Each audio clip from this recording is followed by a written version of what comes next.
అమరావతి పునఃప్రారంభం సందర్భంగా 34,000 ఎకరాలు ఇచ్చి 29,000 పైచిలకు రైతులు గత 5 సంవత్సరాలుగా నలిగిపోయి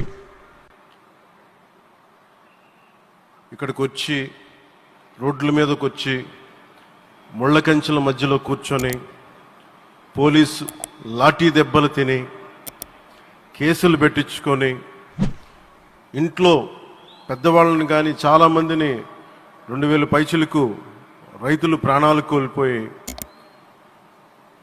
మీరు నలిగి బాధపడి మీ కన్నీళ్ళు తుడిచే వాళ్ళు ఉన్నారా ఆ రోజునని చాలాసార్లు మహిళా రైతులు నన్ను అడిగారు. ఇది గౌరవ ప్రధానమంత్రి శ్రీ నరేంద్ర మోదీ గారికి తెలుస్తుందా అని ఒకసారికి 5 సంవత్సరాల క్రితం మీరు అడిగారు. నేను ఆ రోజు ఆయనకి తెలియకుండా ఏది ఉండదు, అమరావతి శాశ్వత రాజధానిగా ఉంటుందని ఆ రోజు మేమందరం కలిపి మాట ఇచ్చాం. ఆ ఇచ్చిన మాట ప్రకారం ఈ రోజున గౌరవ ప్రధానమంత్రి గారి చేతుల మీదుగా మళ్ళీ ఇంకొకసారి పునఃప్రారంభం జరగబోతుంది. ఇది ఆది శంకరాచార్య 1237వ జయంతి సందర్భంగా తిరిగి అమరావతి పునఃప్రారంభం కావటం చాలా ఆనందాన్ని కలగజేస్తుంది. మనందరం 5 కోట్ల మంది ప్రజలకి సంబంధించి ఇది ఒక హబ్, ఇది సెంటర్, సెంటర్ ఇది. అంటే మనందరికి సంబంధించిన ఇల్లు ఇది. మనందరం ఎవరిని అడుగుతున్నామంటే ఒక ప్రధానమంత్రి గారు పూర్వం సన్యాసాశ్రమంలో ఉన్నప్పుడు ఆయనకి అనికేత్ అనే పేరు పెట్టారు. అనికేత్ అంటే అర్థం పరమశివుడు, ఇల్లు లేనివాడని.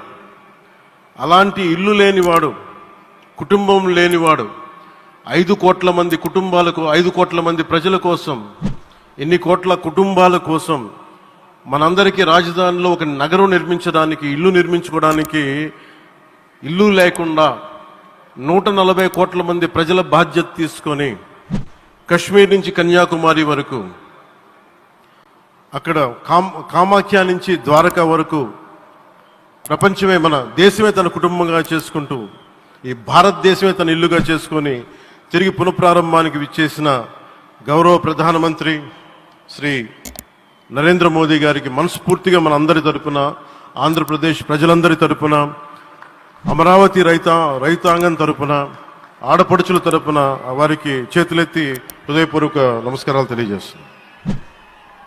దివిసీమ తుఫాన్ వచ్చి అందరి ఆశలను తుడిచిపెట్టేసినట్టు గత ప్రభుత్వం రాష్ట్రం మరియు అమరావతి భవిష్యత్తుని తుడిచిపెట్టేసింది. అమరావతి అంటే పరదాలు, సెక్షన్ 30, సెక్షన్ 144 మాత్రమే గుర్తుకొచ్చేలా పనిచేశారు. నువ్వు ధర్మం కోసం నిలబడితే ధర్మం నువ్వు నిలబడేలా చేస్తుంది అనే విధంగా ఆ రోజున అమరావతి రైతులు, రాష్ట్ర ప్రజలు ఈ ధర్మ యుద్ధంలో విజయం సాధించారు. రైతులు ఇచ్చిన 11,000 ఎకరాల భూమిని త్యాగం చేసి వారి సంకల్పం, 33,000 ఎకరాల భూమిని త్యాగం చేసి వారి సంకల్పం ఫలితంగా ఈ రోజున ఆంధ్రప్రదేశ్ రాజధాని ఆవిర్భవించింది. అమరావతి రాజధాని పనులు పునఃప్రారంభమవుతున్న ఈ శుభ సందర్భంలో ముందుగా రాజధాని నిర్మాణం కోసం స్వచ్ఛందంగా ముందుకొచ్చి తమ భూముల్ని, పొలాల్ని ప్రభుత్వానికి ఇచ్చిన అమరావతి ప్రాంత రైతులకు, మీ త్యాగానికి గత 5 ఏళ్లుగా మీరు చేసిన పోరాటానికి శిరస్సు వంచి మీకు ధన్యవాదాలు తెలియజేస్తున్నాను.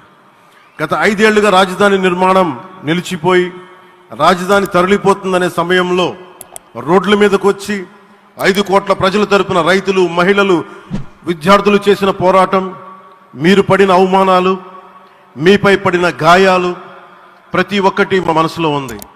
ఆ రోజున దివ్యాంగులను కూడా లాఠీ దెబ్బలు నా గుండెలు ఇంకా సజీవంగా ఉన్నాయి. ఆ బాధ మేము మర్చిపోలేదు, ఎవరిని మర్చిపోనివ్వలేదు. అందుకని దానికి సజీవ సాక్షి ఈ రోజున తిరిగి పునఃప్రారంభానికి గౌరవ ప్రధానమంత్రి గారు రాక, ఆ రోజున మహిళలు, విద్యార్థులు చేసిన పోరాటం, మీరు పడిన అవమానాలు, మీపై పడ్డ గాయాలు ప్రతి ఒక్కటి మనసులో ఉంది. మీ త్యాగాన్ని మేము మర్చిపోం. మీరు చేసిన త్యాగానికి జవాబుదారీగా ఉంటాం. బాధ్యతగా అమరావతి నిర్మాణం జరిగేలా సాయశక్తుల ఈ కూటమి ప్రభుత్వం కృషి చేస్తుంది. అమరావతి రైతుల త్యాగాలను హృదయపూర్వకంగా స్మరించుకుంటూ వారి ప్రతినిధులుగా ఇక్కడకు విచ్చేసిన రైతులకి నా ప్రత్యేక నమస్కారం. ఈ పోరాటంలో వారికి ప్రతినిధులుగా సన్మానం అందుకుంటున్న మహిళా రైతులు పాత్ర, ప్రత్యేకించి అమరావతి మహిళా రైతుల పాత్ర చాలా అభినందనీయం. మీరు ఎంత నలిగారు, మీరు ఎంత రోడ్ల మీదకి వచ్చారు. మగవాళ్ళు ఆపేస్తే ఆడపడుచులు బయటకు వచ్చి తిరిగి పౌరుషం చూపించారు, ఆంధ్ర పౌరుషాన్ని చూపించారు. మీరికి నా ప్రత్యేక అభినందన. వాళ్ళు చూపిన సాహసం, సహనం అందరికీ ప్రేరణగా నిలుస్తాయి. వేదిక మీద ఉన్న నా మంత్రివర్గ సహచరులకి, గౌరవ ప్రధానమంత్రి శ్రీ నరేంద్ర మోదీ గారికి, విజనరీ అయిన గౌరవ ముఖ్యమంత్రి శ్రీ నారా చంద్రబాబు నాయుడు గారికి, సోదరులు లోకేష్ గారికి, గవర్నర్ గారికి ప్రత్యేకించి నా హృదయపూర్వక నమస్కారాలు, ధన్యవాదాలు తెలియజేస్తున్నాను. అలాగే ఇతర సహచరులకు, సభకు హాజరైన వారికి, రాష్ట్ర ప్రజలకు కూడా నమస్కారాలు తెలియజేస్తున్నాను.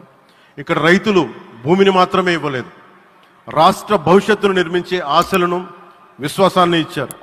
కానీ 5 సంవత్సరాల్లో గత ప్రభుత్వం ఆ త్యాగాన్ని అవమానించింది. 3 రాజధానులు అస్తవ్యస్త విధానంతో ప్రజల విఘ్నతని, అమరావతిని అగౌరవపరిచింది. ఈరోజు ఈ వేదిక నుండి మేమందరం మీకు హామీ ఇస్తున్నాం. అమరావతి మళ్ళీ ఒక ప్రపంచ స్థాయి సర్వశ్రేష్ఠ రాజధానిగా ఆవిర్భవిస్తుంది.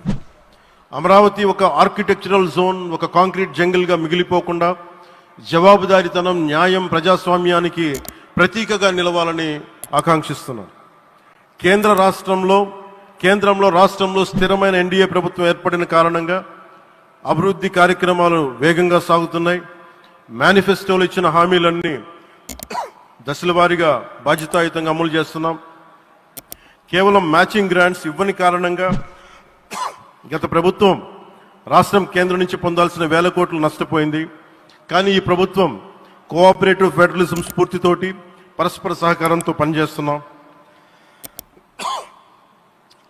రాష్ట్రంలో రహదారులు, రైల్వే, పారిశ్రామిక రక్షణకు సంబంధించి ఈ రోజున మన అమరావతి కాకుండా రాష్ట్రంలో రహదారులు, రైల్వే, పారిశ్రామిక రక్షణకు సంబంధించి ఈ రోజున 1,07,00,000 కోట్ల విలువైన అభివృద్ధి పనులకి ప్రధాని గారు శంకుస్థాపనలు, ప్రారంభోత్సవాలు చేస్తున్నారు. రాయలసీమలో గుంతకల్ రైల్వే, గోరంట్ల హైవే లాంటి వివిధ కార్యక్రమాలకు, ఉత్తరాంధ్రలో పిఎం ఏక్తా మాల్ లాంటి వివిధ పనులకు ఈరోజు శంకుస్థాపన, ప్రారంభోత్సవం చేస్తున్న ప్రధానమంత్రి గారికి నా హృదయపూర్వక కృతజ్ఞతలు. నేను అవనిగడ్డ ఎన్నికల ప్రచారంలో హామీ ఇచ్చిన దానికి అనుగుణంగా మనందరి ఆశలు మనకి ఆశించిన విధంగా నాగాయలంకలో మిస్సైల్ టెస్ట్ రేంజ్కి ప్రధానమంత్రి గారు ఈ రోజున శంకుస్థాపన జరగడం నాకు చాలా సంతోషంగా ఉంది.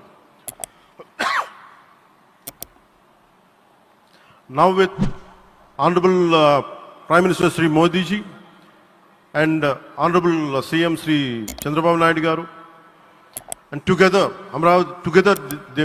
together again Amravati will surely become a world-class capital, a 360-degree growth engine for all of Andhra Pradesh. Our youth will no longer have to leave for Bangalore, Chennai or Hyderabad. Soon Andhra Pradesh will create jobs for our people and attract talent from across the nation and the world. దీనికి అమరావతికి ప్రత్యేకించి ఒక వ్యక్తిని మనం స్మరించుకోవాలి. రాళ్లల్లో, రప్పల్లో ఒక మహానగరాన్ని చూసిన వ్యక్తి, ఒక 20 సంవత్సరాలు ముందుకెళ్ళి చూసిన వ్యక్తి. అలాంటి నాయకులు మనందరం కోరుకున్నట్టుగా ఆయన వెనంటే ఆయన ఉండాలి, ముఖ్యమంత్రిగా ఉండాలి అని మేము ఆశించిన విధంగా ఆయన ముఖ్యమంత్రి అయ్యారు.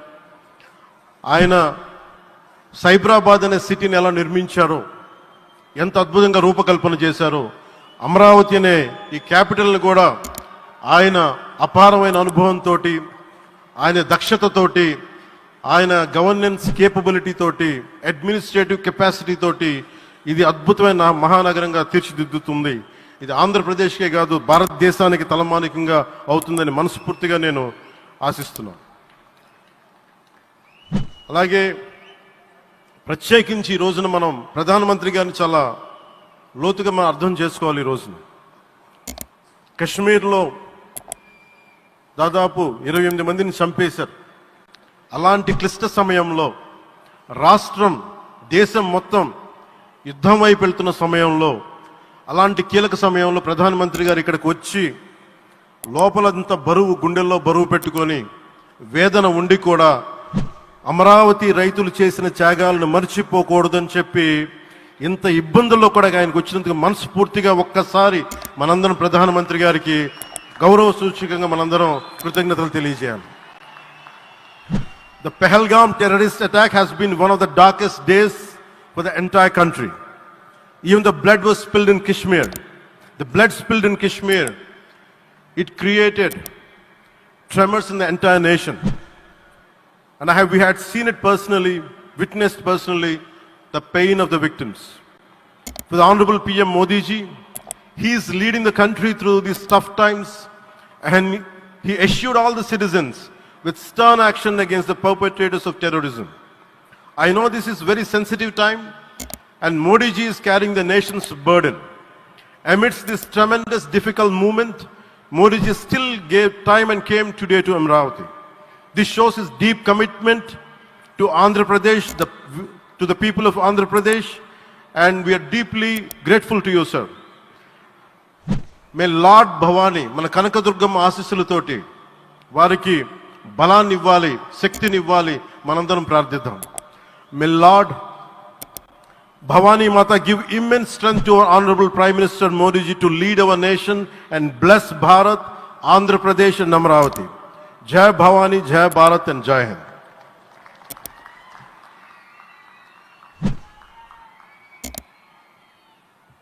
శ్రీ పవన్ కళ్యాణ్ సార్కి ధన్యవాదాలు తెలియజేసుకుంటూ, ఆంధ్రభూమికి గర్వకారణంగా నిలిచేటువంటి నాయకులు కొంతమంది ఉంటారు.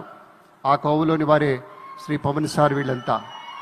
అలాగే మరొకరు కేంద్ర భారీ పరిశ్రమలు ఉక్కు శాఖల సహాయ మంత్రి వర్యులు శ్రీ భూపతిరాజు శ్రీనివాస వర్మ గారు మన మధ్య ఉన్నారు. ఆయన గెలుపు వెనుక ఉన్నటువంటి ప్రజా విశ్వాసాన్ని చూసినప్పుడు యథార్థ సేవకు ప్రతిరూపం కదా అనిపిస్తుంది. మరిన్ని ముఖ్యమైన వార్తా విశేషాల కోసం వేగా న్యూస్ ని సబ్స్క్రైబ్ చేయండి, షేర్ చేయండి, లైక్ చేయండి. Thank you all.